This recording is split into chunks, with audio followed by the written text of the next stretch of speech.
구독, 알림 설정까지 부탁드립니다. 오늘도 우리 사는 이야기 찾아주셔서 감사합니다. 사연자분이 보내주신 이야기 시작해볼게요. 안녕하세요.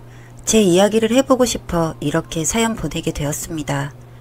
저는 남편과 20살 어릴 때 만나 3년 열애 후 남들보다 일찍 결혼하게 되었어요. 사실 저는 위로는 나이 차이 많이 나는 언니가 2명 있고 늦둥이다 보니 부모님이 일찍 돌아가셨거든요.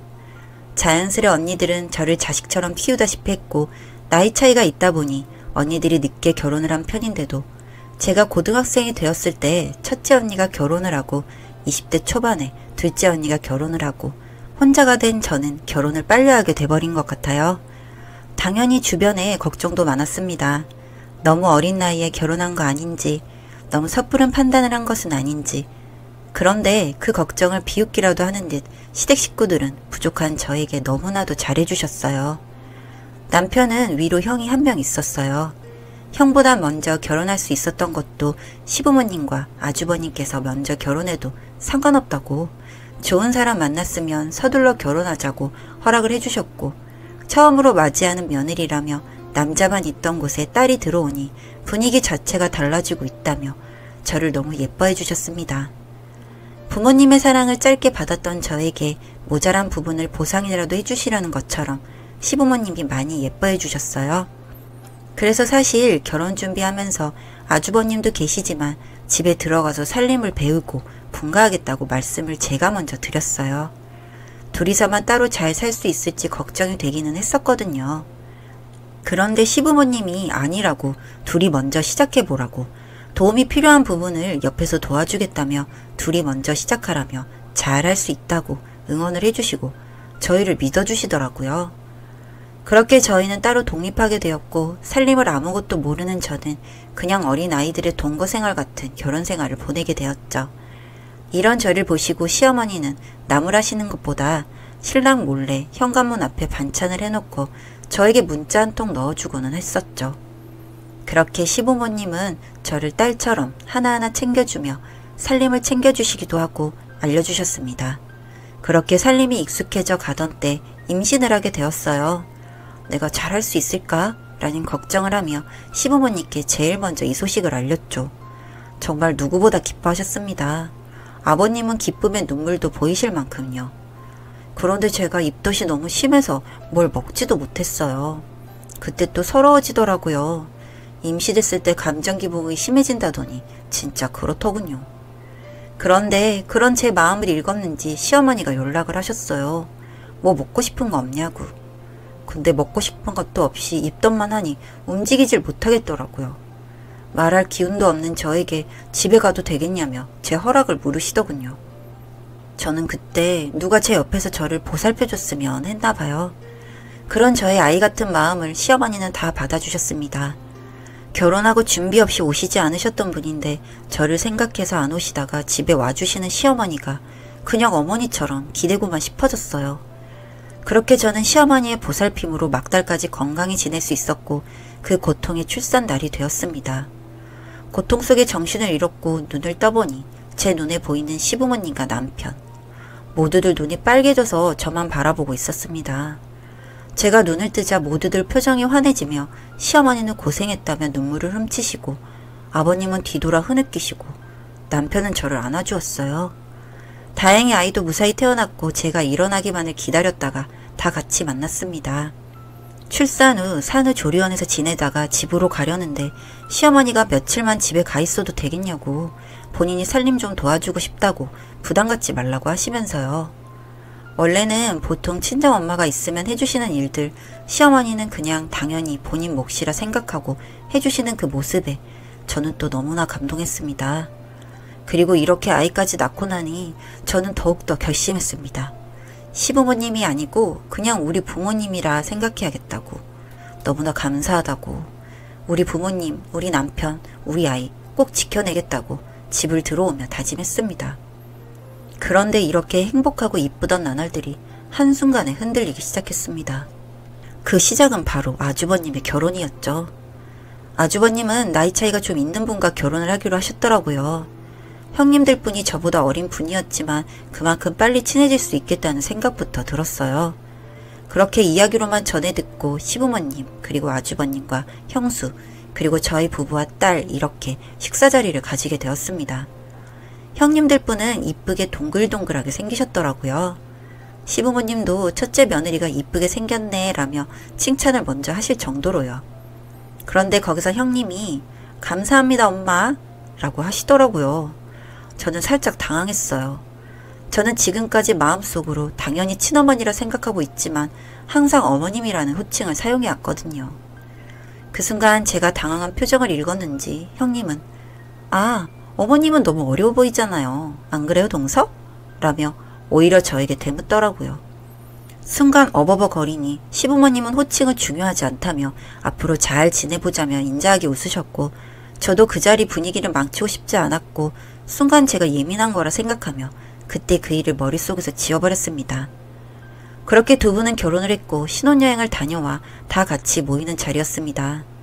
저는 당연히 집에서 모여 음식을 하겠구나 생각했는데 형님이 본인이 대접하고 싶다며 식당을 예약하고 그곳으로 저희를 초대했어요.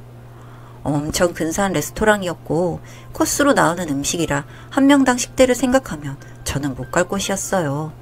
그래서 와, 우리 형님 멋진 분이시구나. 우리 시어머니 이런 곳에서 식사 대접도 하고 덕분에 나도 얻어먹네 라며 감사하게 생각하며 먹고 있었어요. 그런데 형님이 여행 갔다 오면서 샀다며 명품백을 하나 드리더라고요. 자격지심인지 뭔지 저는 들어본 적도 없고 먹어본 적도 없는 거 먹는데 형님이 척척 사주니 기도 죽고 자존심도 상하고 그래도 티 안 내고 식사를 꿋꿋이 하고 있었습니다. 한참 이야기 도중 형님은 그러시더라고요. 동선에는 신혼여행 다녀와서 뭐 해주셨어요? 엄마 뭐 받으셨어요? 저희 신혼여행도 겨우 다녀왔는데 그 말 듣고 순간 울컥하더라고요. 그런 제 마음을 아신 건지 시어머님은 우리 둘째는 내가 말 안 해도 알아. 내가 뭐가 필요한지. 그게 다 선물이지 하시니 옆에서 시아버지가 맞아. 나 저번에 여행 딱 앞두고 선글라스 멋진 거 사주는 거 봐. 우리 둘째가 너무 잘 챙겨 하시며 기죽어 있는 저를 챙기시더라고요. 그래서 제가 어색하게 웃어 보였더니 형님이 바로 이제는 저도 이쁘시죠? 하시더라고요. 순간 아, 내가 질투가 날 수도 있겠구나 싶었어요. 그렇게 밥 먹는 자리도 좋게는 아니지만 마무리가 되고 얼마 지나지 않아 시할아버님 제사가 있는 날이었어요. 시어머님께서 저보고도 미리 오지 말라고 음식도 몇 개 안 할 거라고 언지를 주시더라고요. 그래서 저는 또 이게 나중에 분란이 될까봐 형님께 따로 전화를 드렸죠. 제 기억에는 그게 첫 통화였던 것 같아요. 긴장하며 전화를 했는데 다행히도 형님은 상냥하게 전화를 받아주시더라고요. 이번 주에 시할아버지 제사가 있어요. 어머님은 음식도 몇 개 안 하고 간단히 할 거라고 시간만 맞춰오라고 하시는데 저는 그날 일찍 가서 도와드릴까 해요. 혹시 모르고 계셨다가 뒤늦게 알면 기분 상하실 수도 있을 것 같아서 먼저 연락드렸으니까 오해하지는 말아주세요 형님 이라고 말씀드렸습니다. 그랬더니 형님은 너무 고맙다며 역시 내가 시집을 잘 갔네. 나 부담 안 주시려고 엄마가 전화 안 주셨나 보다 하면서 다행히도 제 의도를 잘 알아주시더라고요. 그래서 서로 그날 일찍 만나는 걸로 하고 전화를 끊었습니다. 그렇게 저는 제사 당일 저는 일찍 시부모님 댁으로 갔고 어머님은 왜 일찍 왔냐며 타박을 주시며 그냥 손녀와 놀라며 일 못하게 하시는 걸로 실랑이를 벌이다가 결국 제가 조금씩 도와드리는 걸로 일단락시키며 제사 준비를 했어요. 그런데 시간이 오후를 향해 가는데도 형님의 모습은 보이지 않았습니다. 따로 연락했었다는 말도 못하고 혼자서 계속 끙끙거리고 있었습니다. 그러다 제사 시작 전 아주버님과 나타난 형님. 저는 너무 의아했습니다. 하지만 형님의 말을 듣고는 분노로 바뀌기 시작했죠. 형님은 들어오시면서 동서가 저한테 전화해서 제사 날짜를 잘못 알려줬지 뭐예요? 방금 남편이 제사 가야지 해서 제가 아니야 내일이야 동서가 내일이라 그랬어 우기다가 저만 바보 될 뻔했지 뭐예요? 이러시면서 들어오시더라고요. 그래서 저는 제가요? 아니요 그때 분명 오늘이라고 말씀드렸어요 라고 했지만 시부모님은 왔으면 됐다며 이제 얼른 제사 지내고 정리하자고 하시더라고요. 순간 이게 무슨 상황인가 싶었지만 일단 제사부터 지내고 정리를 시작할 때 형님과 이야기를 하기로 했습니다. 그래서 저는 제사 날짜를 잘못 알려준 적이 없다고 했고 형님은 자기는 잘못 들은 적이 없다며 서로가 잘못이 없다고 하는 상황만 되풀이 되더라고요. 답답한 상황이었지만 어머님도 그럴 수 있다며 저희 둘을 말리시기에 그냥 넘어갔습니다. 그 이후로는 무조건 카톡 아니면 문자로만 했고 전화를 해도 확인 내용을 글로 남기는 습관까지 생겼고 그 이후로는 크게 문제될 것 없이 몇 달이 지났습니다. 그러던 어느 날 형님의 임신 소식이 들려왔습니다. 일단 축하해줄 일이기에 그리고 시부모님께 저의 못난 모습을 보여주고 싶지 않았기에 나쁜 일은 있고 형님과 잘 지내보려 축하한다고 전화를 했습니다. 그랬더니 아무 일 없다는 듯이 너무나 밝고 명랑한 목소리로 다 같이 저녁 먹기로 했다며 같이 저녁 식사 자리에 초대를 하더라고요. 그래서 축하 선물을 하나 사가지고 저녁 식사 자리로 향했습니다. 선물을 보고는 뜯어보지도 않고 그냥 바로 의자 옆에 두더라고요. 신경이 쓰였지만 그냥 안 본 척하고 밥을 먹기 시작했습니다. 그렇게 축하한다는 말들과 겉으로는 화기애애한 분위기가 형성이 되었고 좋은 자리로 마무리될 듯 보였습니다. 그런데 대뜸 형님이 아빠, 첫손주가 딸이어서 서운하셨죠? 저는 꼭 아들 안겨드릴게요. 그러는 겁니다. 저희 딸 아직 어려도 알아듣습니다. 그게 저희 앞에서 할 소리인가요? 시아버지는 본인은 그냥 건강한 손주면 된다며 아들, 딸 상관없다며 저희 딸 보시더니 저렇게 이쁘고 건강하면 되는 거라며 웃어주셨습니다. 순간적으로 화나지만 항상 위로해주는 시부모님 때문에 잘 넘어가고 있었는데 딸을 걸고 넘어지니 이번 말은 그냥 넘어가지지가 않더라고요. 그래서 저도 한마디 했습니다. 형님, 그러다가 딸이면 어쩌시려고 그렇게 말씀하세요? 딸이면 안 키우실 건가요? 라며 저도 쏘아붙였습니다. 그러자 형님은 농담이라며 뭘 그렇게 진지하게 받아들이냐며 저만 이상한 사람을 만들더군요. 그러더니 얼마 안 지나 또 아빠, 그래도 아들을 낳아야 대를 이어가고 제사상도 차려드리는 거죠. 제가 아들 낳을 테니까 손자한테 재산도 물려주시고 제일 이뻐해 주시기에요. 이러는 겁니다. 그래서 제가 무슨 재산이요? 라며 바로 정색을 해버리니 농담이라며 자기가 원래 빈말 잘한다며 웃어 넘겨버리더라고요. 식사 자리도 안 끝났는데 기분도 상하고 저만 이상한 사람 돼버려서 시부모님께 죄송하다 하고 남편과 딸 손 잡고 나와버렸습니다. 그 이후로 출산 때까지도 연락도 안 했고 시부모님도 억지로 같이 보는 자리는 만드시진 않았습니다. 그러던 어느 날 시부모님이 저희 부부를 부르셔서 이야기를 하는 자리를 만드셨어요. 앞전에도 만나는 일들은 있었지만 형님네 이야기는 따로 꺼내지 않으셨는데 시부모님께서 전화로 미리 형님네 이야기로 할 말 있다고 부르시더라고요. 시어머니는 첫째 아기가 셈이 많은 것 같다고 네가 힘들 건 알지만 내가 그 아이 앞에서 네 편을 들면 네가 더 힘들어질 것 같아 앞에서 바로 편들어주지 못했다며 미안하다고 다 내 자식들인데 손가락 깨물어 안 아픈 손가락이 없다며 이야기를 해주시더라고요. 시어머니 마음도 이해가 갔습니다. 거기까지만 들으면 참 좋았을 텐데 그 다음에 하시는 이야기는 아주버님이 다니던 직장을 그만두게 되었고 사업을 시작하시는데 시아버님 앞으로 되어있는 건물 하나가 있는데 그거를 아주버님께 드린다고 하시더라고요. 그래도 내 재산이면 너네들이 알아야 될 것 같다며 어렵게 이야기를 하시더라고요. 저는 시부모님께 건물이 있는지도 몰랐고 그런 재산 바란 적도 없었어요. 저도 부모님께 받은 거 없이 시집왔기에 남편한테 그런 거 바란 적 없었고 생각해 본 적도 없었습니다.